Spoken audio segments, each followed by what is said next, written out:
नमस्कार। Knowledge Brooke के Madhya Pradesh GK के वीडियो में आपका स्वागत है।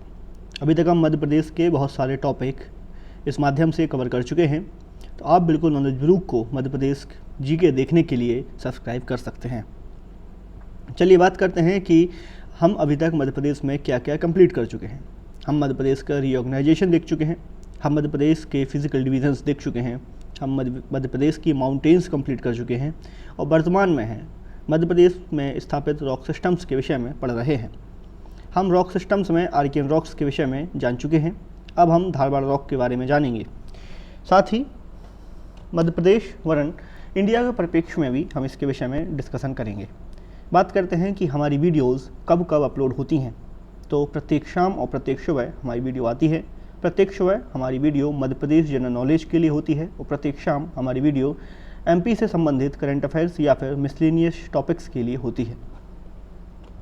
बात करते हैं कि आज के इस लेक्चर में हम क्या क्या जानने वाले हैं। हम देखेंगे कि धारवाड़ रॉक की टाइमलाइन क्या है, हम देखेंगे कि किस प्रकार धारवाड़ रॉक की उत्पत्ति होती है, हम जानेंगे कि इसका नेचर और इसके चरित्र क्या हैं, हम जानेंगे कि लोकेशन इंडिया में कहाँ कहाँ इसकी स्थापित है, फिर हम जानेंगे कि इनका इकोनॉमिक इम्पोर्टेंस या आर्थिक महत्व क्या है। चलिए बात करते हैं कि बैकग्राउंड पे आएँ तो कितने प्रकार की रॉक्स हमने इंडिया में देखी थी। सबसे पहले हमने देखा था कि आर्कियन रॉक्स, पुराना रॉक, द्रविडियन रॉक और आर्यन रॉक, और प्रत्येक के कुछ कुछ और टाइप्स थे। तो आर्कियन रॉक्स दो प्रकार की थी, आर्कियन रॉक और धारवाड़ रॉक। आर्कियन रॉक के विषय में हम पढ़ चुके, आज हम जानेंगे धारवाड़ रॉक के बारे में और आगे पुराना रॉक और द्रविडियन रॉक, आर्यन रॉक्स, इनको कंप्लीट किया जाएगा। बात करते हैं कि पहले पृथ्वी की शक्ल कैसी थी, क्योंकि हमें धारवाड़ रॉक की उत्पत्ति तक पूरी पृथ्वी में हुए परिवर्तन और हलचलों को जानना है। तो एक रोडियाना, एक जो द्वीप था, जिसमें जो वर्तमान द्वीपों की श्रृंखला है या वर्तमान द्वीपों का स्वरूप है, ऐसा नहीं पाया जाता था। एक पूरा सिंगल द्वीप हुआ करता था पूरे विश्व के लिए।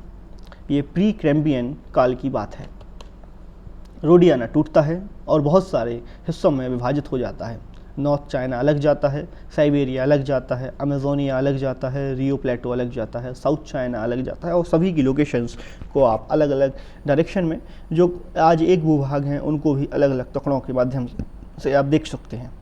और यह समय है 750 मिलियन ईयर एगो का। फिर मीज़ोजोइक मर्जेज हुआ, मतलब मीज़ोजोइक काल में आके ये जो रोडियाना का ब्रेकअप हुआ था, ये आपस में आके जुड़ जाते हैं और कुछ इस प्रकार की शक्ल वर्तमान जो महाद्वीप हैं उनसे मिलती जुलती शक्ल, लेकिन आपस में जुड़े हुए हम देख सकते हैं।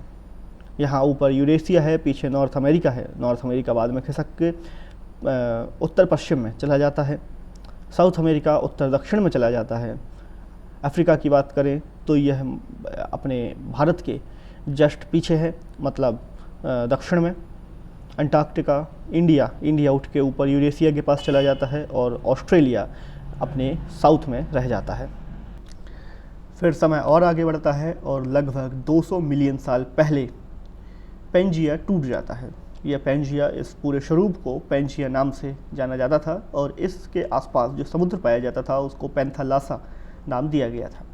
फिर बात करते हैं जब पेंजिया टूटा तो यह लॉरेशिया और गोंडवाना लैंड दो भागों में विभाजित हो गया। लॉरेशिया और गोंडवाना लैंड के मध्य 33C का निर्माण हुआ। और अब हम बात करेंगे कि जो वर्तमान धारवाड़ रॉक हैं यह गोंडवाना काल के दौरान ही निर्मित हुई। जब गोंडवाना लैंड हुआ करता था तो इंडिया इसका हिस्सा था और तभी आर्कियन रॉक्स का निर्माण होने के बाद उन्हीं से धारवाड़ रॉक का निर्माण होना शुरू हुआ था।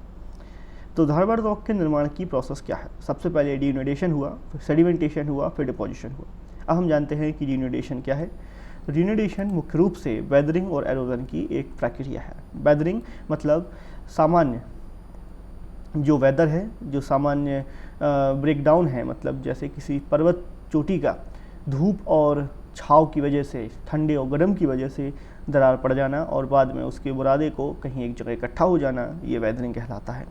एरोजन मुख्य रूप से टूटना और हटाया जाना रॉक्स या बाकी किसी भी मटेरियल का हवा या वाटर, मतलब पानी या आइस के माध्यम से।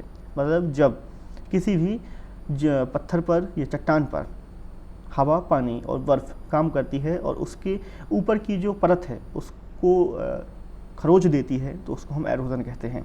इस प्रकार वेदरिंग और आगे दो प्रकार की होती है, मैकेनिकल वेदरिंग और केमिकल वेदरिंग। तो मुख्य रूप से महत्वपूर्ण ये था कि वेदरिंग क्या है, तो वो हमने जान लिया।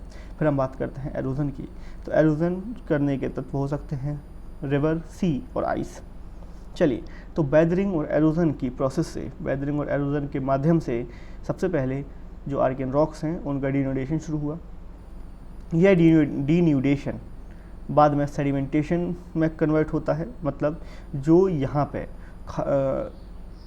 चट्टानों की टूट फूट हुई और जो चट्टानों का बुरादा बना, वो सेडिमेंटेशन के माध्यम से एक एक लेयर में एक एक जगह इकट्ठा होता गया। जब एक के बाद एक लेयर इकट्ठी होती गई तो यही चीज़ें एक के बाद एक डिपॉजिट होती गई। सेडिमेंटेशन के बाद होता है डिपोजिशन। डिपोजिशन की प्रक्रिया में जो चीज़ें टूट फूट से बनती हैं वो और ज़्यादा सख्त हो जाती हैं और ज़्यादा स्थायी हो जाती हैं, क्योंकि वहाँ पर फिर वो एक जगह रहने लगती हैं। फिर इसी सेडिमेंटेशन और डिपोजिशन के बाद कई सौ सालों में अधिक दाब और ताप के साथ धारवाड़ रॉक का निर्माण होता है, जो कि क्योंकि ये पहले सेडिमेंट्स यहाँ पे इकट्ठे हुए इसलिए इसको पहली सेडिमेंट्री रॉक्स की संज्ञा दी गई है। हमने देख लिया था डिनोडेशन। अब हम देखते हैं कि आगे और क्या हुआ। तो अगर हम फीचर्स की बात करें आगे, तो इसमें हम मिनरल कॉन्स्टिट्यूएंट्स की बात करें कि कौन कौन से मिनरल यहाँ पाए जाते हैं। तो जितने भी मिनरल्स आर्कियन रॉक में पाए जाते हैं वो तमाम मिनरल धारवाड़ रॉक में भी पाए जाते हैं। ये आर्कियन रॉक से मुलायम हैं, क्योंकि आर्कियन रॉक के बाद बनी ये उतनी कठोर नहीं हो पाई हैं वर्तमान समय तक, इसलिए इनका आर्थिक दोहन किया जा सकता है। यहाँ पे धात्विक और अधात्विक दोनों तरीके के ही खनिज पाए जाते हैं, जैसे कि लोहा, कॉपर, सोना, चांदी, मैग्नीज और एटॉमिक खनिज जैसे कि मोनाजाइट। बात करें कि यहाँ पे फॉसिल्स, तो बिल्कुल यहाँ पे फॉसिल्स नहीं पाए जाते, क्योंकि उस समय तक जीव की उत्पत्ति हुई ही नहीं थी। पहली डिस्कवरी जो धारवाड़ रॉक की थी वह धारवाड़ डिस्ट्रिक्ट में की गई थी। डिस्कवरर थे, खोजकर्ता थे रॉबर्ट ब्रूस फूट, और धारवाड़ कर्नाटका का एक जिला है और इसी के नाम पर धारवाड़ चट्टानों का नाम धारवाड़ चट्टानें पड़ा। 3 अन्य मुख्य जिले हैं कर्नाटका के जहाँ पे धारवाड़ चट्टानें पाई जाती हैं, उनके नाम हैं धारवाड़, बेल्लारी और शिमोगा। आप इन्हीं नोट्स को हिंदी में यहाँ पढ़ सकते हैं। साथ ही आप चाहें तो इन नोट्स को हमारे PDF के माध्यम से और टेलीग्राम ग्रुप से डाउनलोड कर सकते हैं। बात करते हैं कि अरावली, यह काफ़ी पुराना ओल्ड फोल्ड माउंटेन था, मतलब पुराने वलित पर्वतों में से एक है जहाँ पे आर्कियन और धारवाड़ रॉक दोनों प्रकार की चट्टानें पाई जाती हैं। मार्बल एक्सट्रैक्टेड फ्रॉम धारवाड़, बिल्कुल मार्बल जो है धारवाड़ चट्टानों से निकाला जाता है और काफ़ी कठोर और महंगा जो है ये पत्थर होता है। कुछ और महत्वपूर्ण लोकेशंस की बात करें जो धारवाड़ रॉक जहाँ पाई जाती है, तो उनमें सबसे पहले आता है कर्नाटका, राजस्थान, उड़ीसा, झारखंड, छत्तीसगढ़, आंध्र प्रदेश, केरला, तमिलनाडु और मध्य प्रदेश।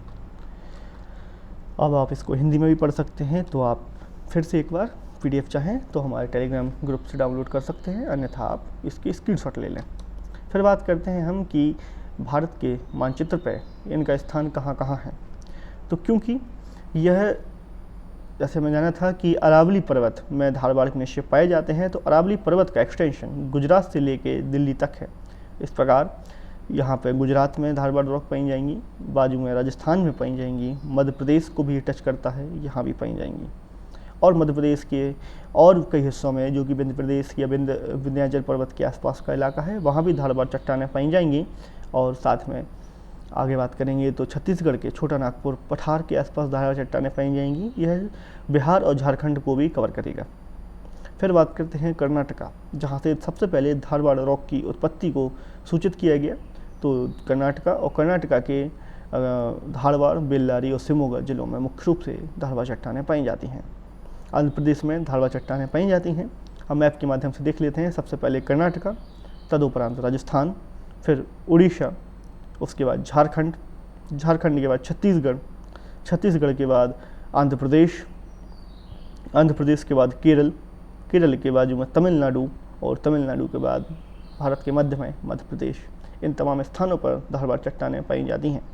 गौर करने की बात ये कि मुख्य रूप से धारवाड़ की चट्टानें क्योंकि आर्कियन रॉक से मिलकर बनी हैं, तो यह जो पेनिनसुलर इंडिया है या प्रायद्वीपीय भारत का हिस्सा है, यहाँ पे मुख्य रूप से पाई जाती हैं और उत्तर भारत में बहुत ज़्यादा नहीं पाई जाती।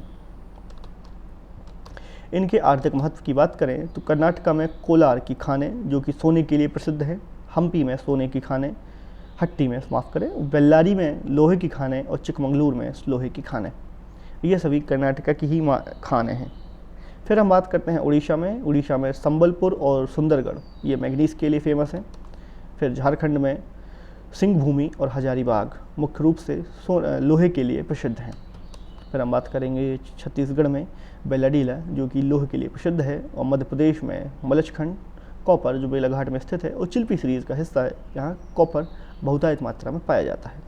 तो इस प्रकार हमने जाना कि जो धारवाड़ चट्टानें हैं उनकी उत्पत्ति कैसे हुई, क्या उनकी टाइमलाइन थी, देश में कहाँ कहाँ ये पाई जाती हैं, और इनका आर्थिक महत्व क्या है। चलिए आगे के टॉपिक में हम इनको मध्य प्रदेश के परिप्रेक्ष्य में देखेंगे और किस किस सीरीज़ में मध्य प्रदेश में किस किस डिस्ट्रिक्ट में या किन किन जिलों में किस प्रकार की धारवाड़ चट्टानें पाई जाती हैं, और मध्य प्रदेश में इनके आर्थिक महत्व को भी जानेंगे। तो बिल्कुल बने रहिए इस वीडियो के नेक्स्ट पार्ट तक। तब तक के लिए शुक्रिया और मिलते रहेंगे। अगर वीडियो अच्छा लगता है तो लाइक शेयर और सब्सक्राइब करना ना भूलें। धन्यवाद।